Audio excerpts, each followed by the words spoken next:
হরে কৃষ্ণ। জন্মাষ্টমী ব্রতদিনে কি কি করবেন না আর ব্রত পালন করে কি কি করতে হবে আজকে আমরা জেনে নেব। জন্মাষ্টমী ব্রতের ক্ষেত্রে যে 10টি কাজ আপনারা করবেন না এবং যে 16টি কাজ করতে হবে। জন্মাষ্টমী ব্রতের আগের দিন এবং পর দিন সহ এই 3 দিন আপনারা সকল প্রকার আমিষ দ্রব্য মাছ, মাংস, ডিম, পেঁয়াজ, রসুন, মসুর ডাল, মাশরুম, কলমি শাক সহ সকল প্রকার আমিষ দ্রব্য বর্জন করবেন। এই সিদ্ধান্ত হচ্ছে যারা আমিষ ভোজন করছেন তাদের জন্য অন্ততপক্ষে জন্মাষ্টমীর আগের দিন থেকে অন্নদা একাদশীর পর দিন পর্যন্ত এই পুরো সপ্তাহ জুড়ে আপনারা আমিষ দ্রব্য বর্জন করবেন এবং এই সকল দিনগুলিতে এই দ্রব্যগুলি আপনারা বর্জন করবেন এবং এই সকল দিনগুলিতে ঋতুক্রীড়া আদি খেলা বর্জন করবেন এবং এই কার্য বর্জন করবেন এবং মিথ্যার পরনিন্দা, অন্যের সমালোচনা প্রবৃত্তি করবেন না। ব্রত করেছেন বা পূজা করেছেন বলে অহংকার করবেন না। বিনয়ী এবং নম্র থাকবেন।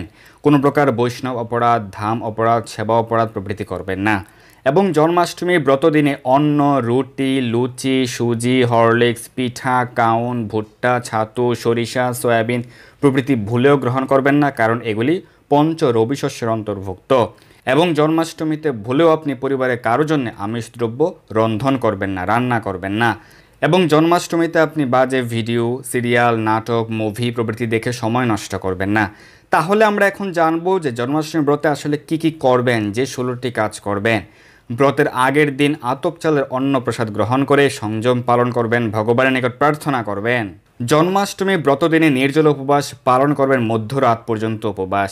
মধ্যরাতে ভগবানের বিশেষ পূজা অভিষেক করে ফল, মূল, কাজু বাদাম, কাঠবাদাম প্রসাদ গ্রহণ করতে পারবেন।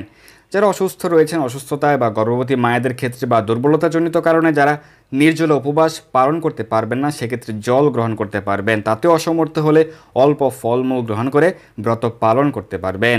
ব্রতের পর দিন সূর্য উদয়ের পর অন্ন বা রুটি, লুচি, পিঠা প্রসাদ গ্রহণ করে পালন করবেন।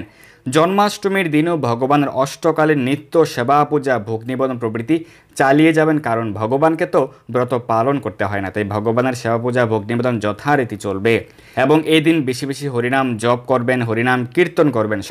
পরিবারের সকলে মিলে হরিনাম সংকীর্তন করতে পারেন এবং সকলে প্রাতঃ স্নান করবেন, মঙ্গল আরতি করতে পারেন। সকলে ভগবানের চরণে তুলসীপত্র এবং পুষ্প অর্পণ করে প্রার্থনা করবেন। ভগবানের মুখ নিঃসৃত বাণী শ্রীমদ্ ভগবদ্গীতা যথাযথ পাঠ করবেন। ভগবানের দিব্য লীলা মহিমা সমন্বিত গ্রন্থ শ্রীমদ্ ভাগবত অধ্যয়ন করতে পারেন অথবা লীলা পুরুষোত্তম শ্রীকৃষ্ণ গ্রন্থ সকলে অধ্যয়ন করবেন। জন্মাষ্টমী ব্রতের পর দিন শুদ্ধ ব্রাহ্মণ বা বৈষ্ণবকে ভোজন করাতে পারেন বা যৎসামান্য আপনার সামর্থ্য অনুযায়ী দান করতে পারেন। জন্মাষ্টমীর পর দিন বা নন্দ উৎসবের দিন বিবিধ প্রকার অন্ন ব্যঞ্জনাদি মহাভোগ নিবেদন করবেন। ভগবানকে 56 ব্যঞ্জন ভোগ নিবেদন করতে পারেন। যারা অসুস্থ রয়েছেন, ওষুধ গ্রহণ করতে হয়, সেক্ষেত্রে ব্রতদিনে ওষুধ গ্রহণ করতে পারবেন এবং আচমন বিষয় অনেকে প্রশ্ন করেন, আচমন করতে পারবেন। শাস্ত্রে রয়েছে নির্জলা ব্রতদিনে আচমনের কোনো প্রকার দোষ নেই।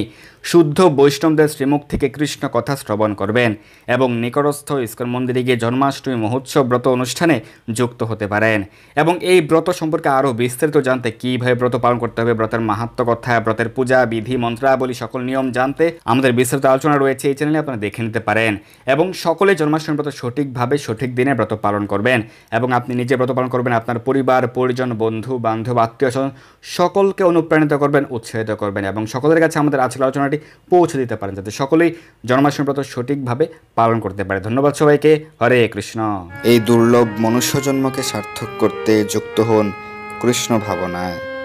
আপনার সকল ধর্মীয় বা পারমার্থিক প্রশ্ন জানাতে যুক্ত হন আমাদের টেলিগ্রাম গ্রুপে আর এই ভিডিওটি শেয়ার করে আপনার সকল বন্ধুদের কাছে পৌঁছে দিন। ধন্যবাদ সবাইকে।